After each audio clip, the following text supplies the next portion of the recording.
말씀이 있는 교회, 그 말씀 전하는 교회, 말씀대로 살아가는 교회, 말씀의 빛 교회.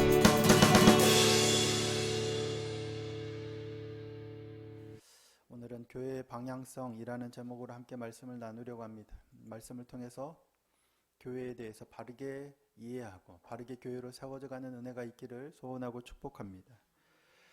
고린도 교회를 향해서 바울이 기록하고 있는 편지입니다. 여러 번 말씀드리지만 고린도전서는 두 부분으로 나뉠 수 있죠. 앞에 전반부는 바울이 고린도 교회의 현안 문제들에 대해서 책망하고 권면하는 내용을 기록하고 있고, 후반부는 고린도 교회 성도들이 편지로 바울에게 제기한 질문들에 대해서 바울이 자신이 개척했던 고린도 교회를 향하여 애정을 듬뿍 담아서 목회적으로 교훈을 하고 있는 내용입니다. 고린도 교회가 편지를 통해서 바울에게 제기했던 질문들이 뭐냐면, 결혼에 관한 문제, 그리고 우상의 재물을 먹는 문제, 그리고 뭐예요? 공적 예배에서 질서와 조화에 관한 문제입니다. 이게 공적 예배 시 드러나는 질서와 조화에 관한 문제에서 드러나는 게 뭐냐면, 예배 때 여성도들이 머리에 수건을 써야 되느냐 말아야 되느냐 하는 문제, 그러니까 예배포를 착용하는 문제, 그리고 성찬 예식에서 드러나는 문제.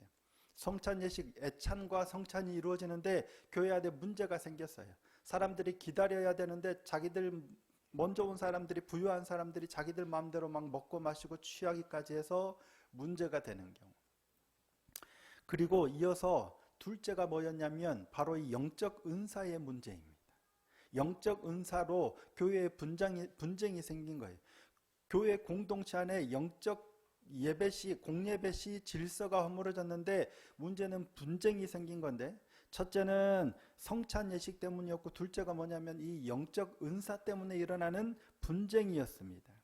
앞서 1절에서 11절에서는 이 공적 예배 시 드러나는, 그러니까 표면적 은사의 다양성과 그 기원, 그리고 목적에 있어서의 통일성에 대해서 언급했습니다. 그러니까 다양한 은사들은 삼위 하나님, 성부, 성자, 성령, 한 성령으로 말미암아 동일한 목적으로, 동일한 목적이 뭐였어요? 공동체의 유익을 위하여 주신 것이다. 이게 성령이에요. 그래서 성령의 은사들을 주셨다라고 말씀을 합니다. 그리고 이어지는 오늘 본문에서는 이제 바울이 한 가지 비유를 사용하는데 뭐예요? 몸과 지체의 비유를 들어서 그리스도의 몸은 하나이고 성도들은 각 지체로 그리스도의 몸을 이루는 각 지체다. 그래서 다양성과 통일성을 얘기하는데 그리스도의 유기적인 몸임을 설명하고 있습니다. 자, 오늘 보면 12절 말씀인데요. 12절 함께 다시 한번 읽어보겠습니다. 시작.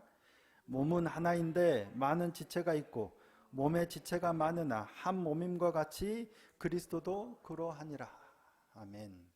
그러니까 모든 그리스도인들이 하나의 그리스도의 몸을 이룬다는 사실을 논증하고 있는 겁니다. 이를 위해서 바울은 14절부터 20절까지는 몸은 하나이나 지체는 다양함을, 그리고 21절에서부터 26절까지는 각 지체들은 서로를 존중하고 서로의 존재와 기능을 존중해야 한다라는 것을 기록하고 있고, 27절에서는 그래서 그리스도인의 공동체는 그리스도의 몸이며 성도 각자는 몸의 지체이다 라는 사실을 피력하고 있습니다. 바울이 이를 통해서 제시하고자 하는 것은 명확하죠. 그리스도가 몸이요, 지체는 뭐예요? 각각 다르지만 몸에 붙은 한 몸을 이루는 지체라는 거예요. 그러니까 몸과 지체의 관계를 그리스도와 교회에 비유함으로써 우리가 그리스도의 유기체적인 지체임을 각인시키는 겁니다. 사실 바울의 이런 논리는 스토아 철학자들의 것과 되게 비슷합니다. 스토아 철학자들이 이 우주 전체를 한 몸에 비유하곤 했다고 합니다. 자, 세네카라는 스토아 철학자는 이렇게 말합니다. 신적인 것들과 인간적인 것들을 포함하여 당신이 보는 이 모든 것들이 하나이다.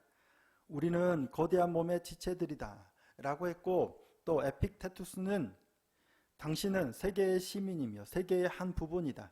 이성을 갖고 있고 자연 질서를 이해한다면 손이나 발처럼 행동해야 한다. 라고 말했습니다. 그러니까 스토아 철학자인 세네카와 에픽테투스가 한 말인데 지금 사도 바울이 한 말과 되게 유사하죠. 그러니까 사도 바울이 그들의 철학에 물이 들었다라는 건 당연히 아니겠죠. 당시 고린도 사람들이 당시에 잘 알고 있었던 그 논리를 가지고 그 비유를 가지고 쉽게 이해하도록 아마 설명하기 위해서 이런 것을 차용하지 않았나 싶습니다. 이와 같은 몸과 지체의 비유를 통해서 몸된 그리스도의 지체인 그리스도인들은 뭐예요? 서로의 은사를 존중하고 다양성을 인정하고 공동체의 유익을 위해서 사용해야 되고 조화와 질서를 이루어야 한다라는 게 바울이 하고자 하는 말입니다. 그런데 뭐예요? 고린도 교회가 지금 그러지 못하고 있다는 거죠. 바울의 핵심 가르침은 뭐냐면 몸과 지체의 비유를 통해서 유기체적인 통일성과 다양성을 교훈하고 있는 거예요. 통일성과 다양성이에요. 그러니까 통일성은 뭐냐면 은사들이 다양하죠. 지체는 다양해요. 그렇지만 뭘로 통일이 돼야 되냐면 그리스도, 몸인 그리스도로 통일이 되는 거예요. 이거는 획일성과는 다릅니다. 그렇죠? 통일성이라는 말과 전혀 다른 말은 획일성입니다. 근데 잘못되면 획일성으로 가요. 그게 아니고 통일성이라는 건 연합을 의미하는 겁니다. 또 하나는 다양성이죠. 성령의 각종 은사들이 나타날 때 서로 다름을 인정하고 서로 존중하는 게 다양성이에요. 근데 다양성을 인정하지 않으면 획일성으로 가는 거예요. 하나만 인정하는 거예요. 바울은 그리스도의 몸은 유기체적 통일성과 다양성을 인정해야 한다라는 게 핵심 주장입니다. 그 핵심 구절이 오늘 본문 20절입니다. 이제 지체는 많으나 몸은 하나라. 이게 오늘 본문의 어쩌면 핵심 구절입니다. 지체는 많으나 몸은 하나라. 다양성은 지체는 많은 거예요. 하지만 몸은 하나, 그리스도 몸은 하나. 이게 통일성입니다. 그런데 고린도 교회는 여기에 문제가 생긴 거예요. 지체는 많으나 몸은 하나인데 거꾸로 가는 거예요. 지체는 하나이고 몸은 여럿으로 가는 거예요. 아닌 것 같죠. 그래서 문제가 생기는 겁니다. 분쟁은 분파가 생기는 거예요. 몸이 나뉘는 거예요. 은사가 다양하잖아요. 다양하면 다양성을 인정하고 교회가 몸으로 하나로 연합하면 하나를 이루는데 고린도 교회는 이걸 못하는 거예요. 각자가 다양함을 인정 안 하니까 몸이 갈라지는 거예요. 그러면서 갈라지면 누구만 옳아요? 나만 옳아요. 그래서 지체는 오직 내 것만 옳은 거예요. 내 것만 하나. 하지만 몸은 다들 각자 나도 옳고 그러다 보니까 몸이 여럿이 되는 현상이 나타나는 겁니다. 무슨 말인지 다시 한번 조금 더 자세히 살펴보도록 하겠습니다. 그들은 지금 뭐 때문에 문제가 생긴 거예요? 성령의 은사 때문입니다. 분명히 성령의 은사들을 받았어요. 한두 가지도 아니고 되게 많이 받았죠.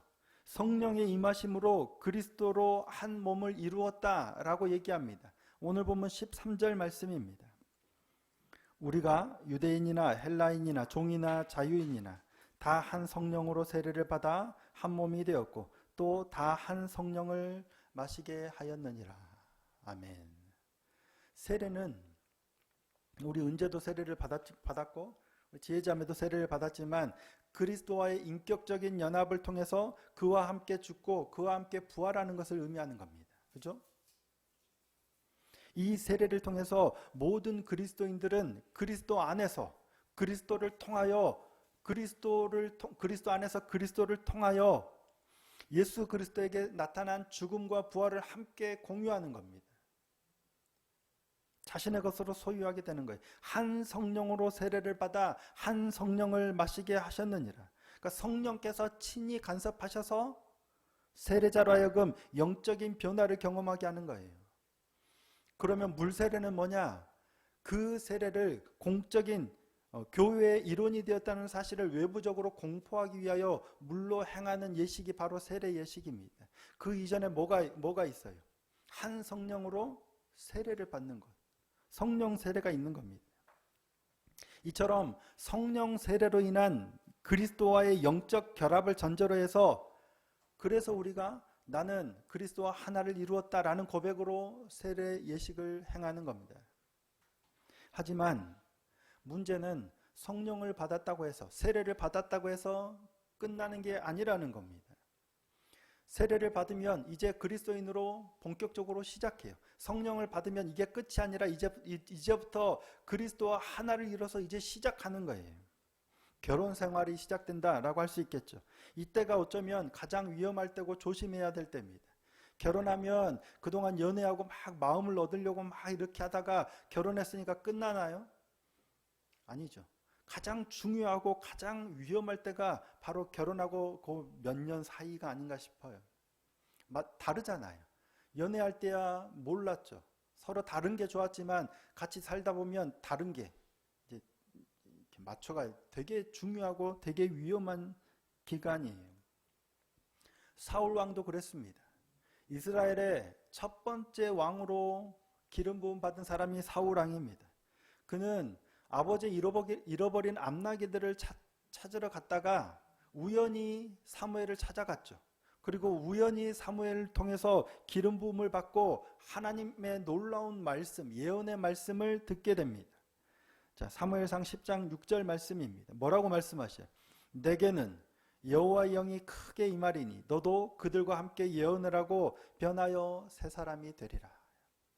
각종 징조들에 대해서 사무엘이 예언을 하고 내게는 여호와의 영이 크게 임하리니 너도 예언을 하고 변해서 새 사람이 될 거다. 성령으로 기름 부음을 크게 받고 변하여 새 사람이 되리라. 그런데 그 말을 듣고 돌이키는데 바로 그 징조가 다 응하고 사울이 변합니다. 자, 사무엘상 10장 9절입니다. 그가 사무엘에게서 떠나려고 몸을 돌이킬 때 하나님이 새 마음을 주셨고 그날 그 징조도 다 응하니라. 새 마음을 주셨다는 건 뭐예요? 성령이 사울에게 임했다는 거고 변하여 마음이 완전히 새로운 사람이 되었다는 거예요. 그리고 사무엘을 통해서 예언했던 예언들이 다 징조가 응했다라는 거예요. 여호와의 영이 성령이 크게 임하였고 변하여 새 사람이 되었습니다. 또 암몬 사람 나하스가 올라와서 도발하는 얘기를 들었을 때 사울은 어떻게 합니까? 밭에서 소를 끌고 농사 짓다가 돌아오는 길에 그 소리를 듣고 하나님의 영에 크게 감동돼서 소를 잡아 각을 뜨고 전령들을 보내서 이스라엘 백성들을 모은 후 암몬 자손을 크게 물리치죠. 그리고 정식으로 이스라엘의 왕이 됩니다. 그때도 뭐예요? 여호와의 영이 하나님의 영이 크게 임한 거예요. 크게 감동되어 이와 같은 일들을 하는 겁니다. 분명 사울은 성령으로 변화되어서 새 사람이 되었죠. 하나님의 영이 크게 임해서 놀라운 하나님의 능력들을 행한 거예요. 그건 뭐예요? 성령의 은사가 나타났다는 겁니다. 그런데 그런 사울에게 어떤 일들이 일어나요? 쭉 하나님을 잘 믿어 나가요? 아니면 문제가 생겨요? 문제가 생깁니다. 바로 문제가 생깁니다. 사울이 왕이 된 지 2년에 첫 번째 기록하는 일부터 문제가 생겨요. 그리고 결국은 하나님으로부터 버림을 받게 되죠. 그리고 길보아 전투에서 최후를 맞이하게 됩니다. 성령 충만함을 받았고 성령의 놀라운 능력을 힘입었음에도 불구하고 분명 변하여 새 사람이 됐음에도 불구하고 문제가 생긴 거예요. 고린도 교회도 마찬가지입니다. 분명 성령이 임하여 변하여 새 사람들이 됐고 성령의 각종 은사들이 나타났어요. 한 성령으로 세례를 받고 한 성령으로 마셨고 놀라운 성령의 은사들이 풍성하게 나타나요. 그런데 왜 문제가 생겼을까요? 뭐가 문제일까요? 성령이 임하지 않았다면 모르겠지만 성령 충만하지 않았다면 모르겠는데 왜 성령 충만해서 성령의 은사들이 나타나는데 이와 같은 문제가 나타납니까? 어떤 은사들을 받았어요? 어떤 사람은 성령으로 지혜의 말씀을, 어떤 사람에게는 지식의 말씀을, 믿음을, 병 고치는 은사를, 능력 행함을, 방언을, 통변함을, 각종 은사들을 받았어요. 근데 뭐가 문제일까요? 다양함을 인정하지 못하는 겁니다. 그리스도 안에서 다양함을 인정하지 못하는 거예요. 다름을 인정하지 못하는 겁니다. 서로가 서로를 인정하고 서로를 존중해야 되는데 그러지 못하니까 문제가 생기는 겁니다. 그래서 다툼이 일어나고 결국 분쟁이 일어나는 거예요. 서로가 서로를 인정하지 못하고 존중하지 못했다라는 게 바울의 비유의 말씀에서 여실히 드러납니다. 바울은 이런 상황을 몸의 지체를 비유로 들어 설명합니다. 15절에서 17절 말씀입니다. 만일 발이 이르되 나는 손이 아니니 몸에 붙지 아니하였다 할지라도 이로써 몸에 붙지 아니한 것이요. 또 귀가 이르되 나는 눈이 아니니 몸에 붙지 아니하였다 할지라도 이로써 몸에 붙지 아니한 것이 아니니 만일 온몸이 눈이면 듣는 곳은 어디며 온몸이 듣는 곳이면 냄새 맡는 곳은 어디냐. 21절에도 이렇게 말씀합니다. 21절입니다. 눈이 손더러 내가 너를 쓸 데가 없다 하거나 또한 머리가 발더러 내가 너를 쓸 데가 없다 하지 못하리라. 바울이 이 비유의 말씀을 왜 하고 있을까요? 이런 일들이 지금 고린도 교회에 일어나고 있기 때문이에요.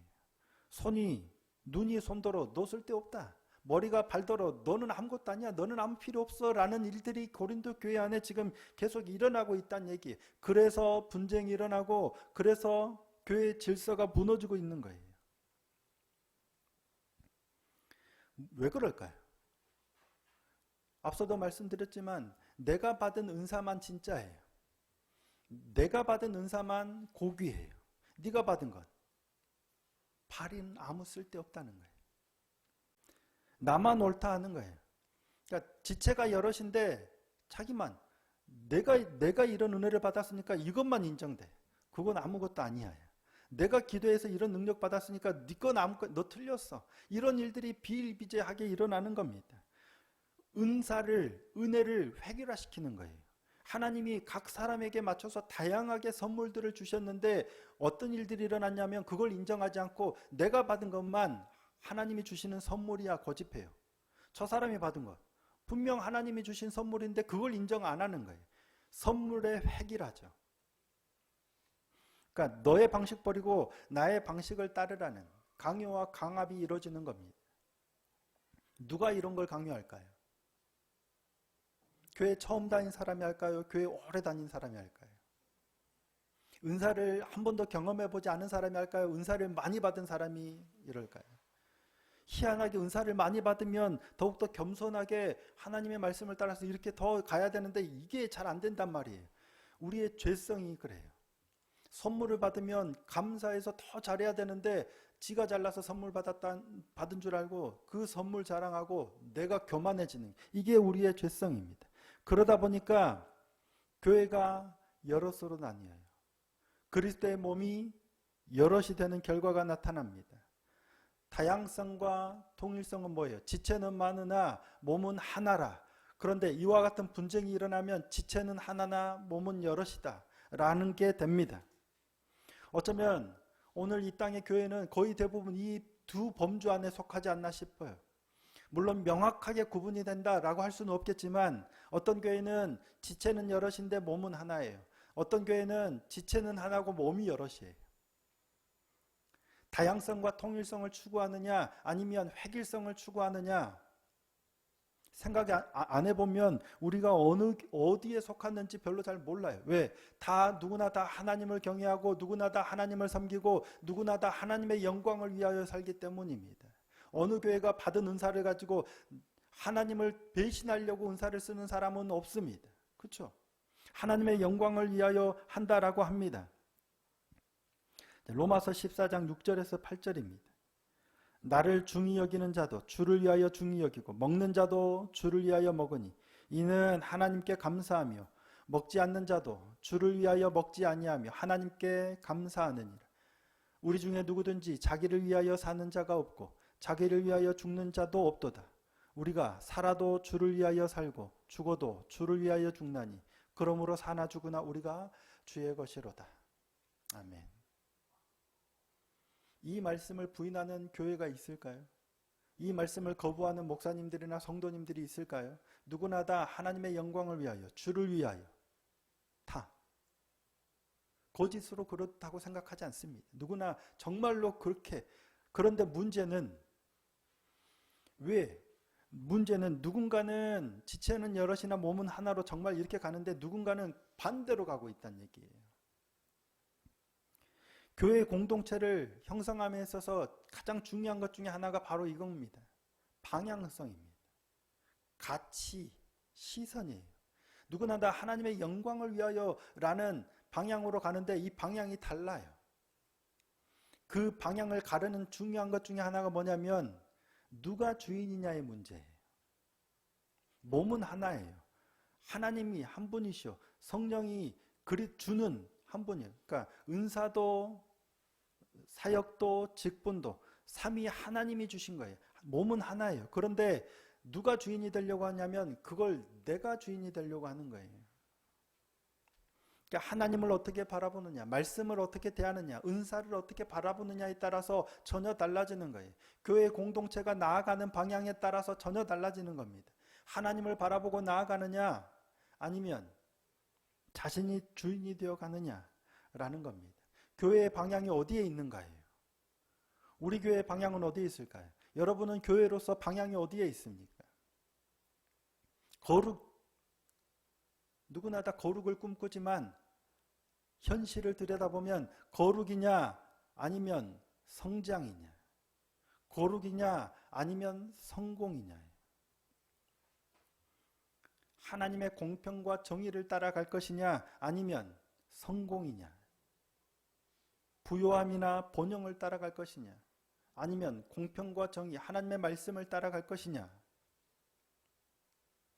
다양성을 인정할 것이냐 아니면 획일이냐, 약함을 추구하느냐 아니면 강함을 선망하느냐. 획일적인 교회는 어떻게 갈까요? 목사인 제가 저만 놀아요. 제가 강한 힘을 가지고 제가 원하는 대로만 가면 교회가 커지겠죠. 정답은 없습니다.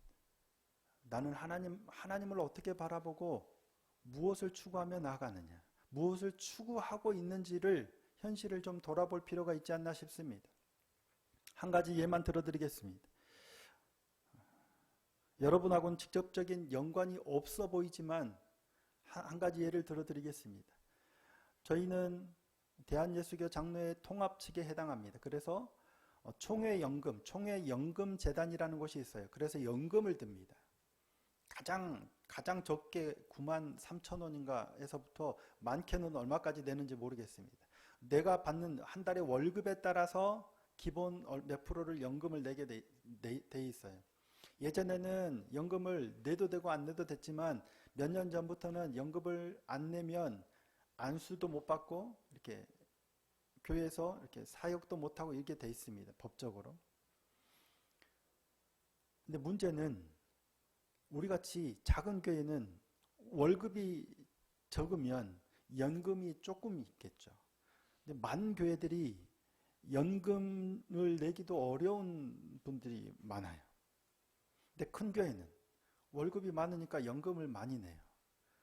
문제는 월급을 많이 받으니까 연금을 많이 내고, 월급이 작게 받으니까 조금 내고. 문제는 은퇴하면 많이 낸 사람은 많이 받겠죠. 적게 낸 사람은 적게 받겠죠.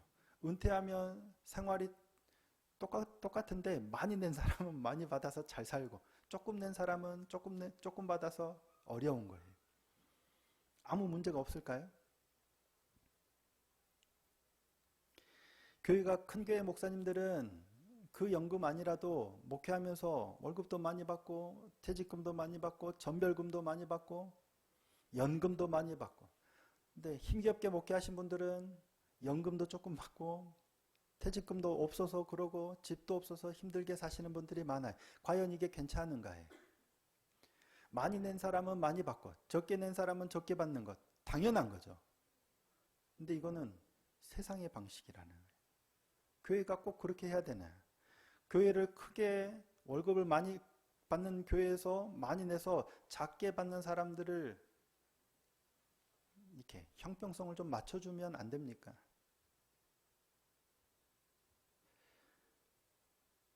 너희는 그리스도의 몸이요 지체의 각 부분이라.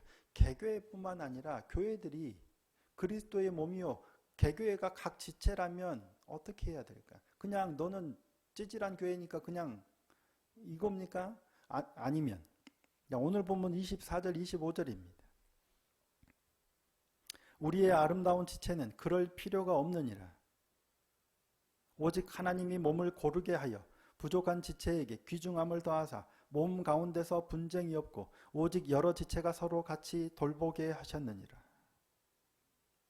부족한 지체에게 귀중함을 더하사 몸 가운데서 분쟁이 없고 오직 여러 지체가 서로 같이 돌보게 하셨느니라. 돌보는 거예요. 연약한 데를. 근데 우리는 현실은 과연 그리스도의 몸인가 하는 거죠. 우리는 어디를 보고 있습니까? 나는 어느 방향을 보고 있습니까? 쉽지 않은 문제 같습니다. 우리는 이 땅에서 발을 딛고 살아가기 때문에 세상의 가치를 벗어나는 게 쉽지 않습니다. 그럼에도 불구하고 말씀 앞에서 말씀을 따라서 나는 어디를 보는가, 어떠한 길을 추구하며 걸어가야 하는가를 더 생각해 봐야 한다는 겁니다. 나도 힘들고 다들 사는 게 힘들지만 그럼에도 불구하고 나보다 더 연약한 지체를 바라보고 더불어 함께 한 몸을 이루며 가는 게 하나님이 명하신 그리스도의 몸된 교회의 바른 방향이 아닐까 싶습니다. 하나님이 바라보시는 그 방향으로 함께 보고 함께 걷는 그리스도인들이 되었으면 좋겠습니다. 그렇게 우리 말씀의 비교회가 오늘 이 자리 예배하는 모든 하나님의 백성들이 그리스도의 몸된 교회로 바르게 세워져 가는 은혜가 있기를 예수님의 이름으로 축복합니다.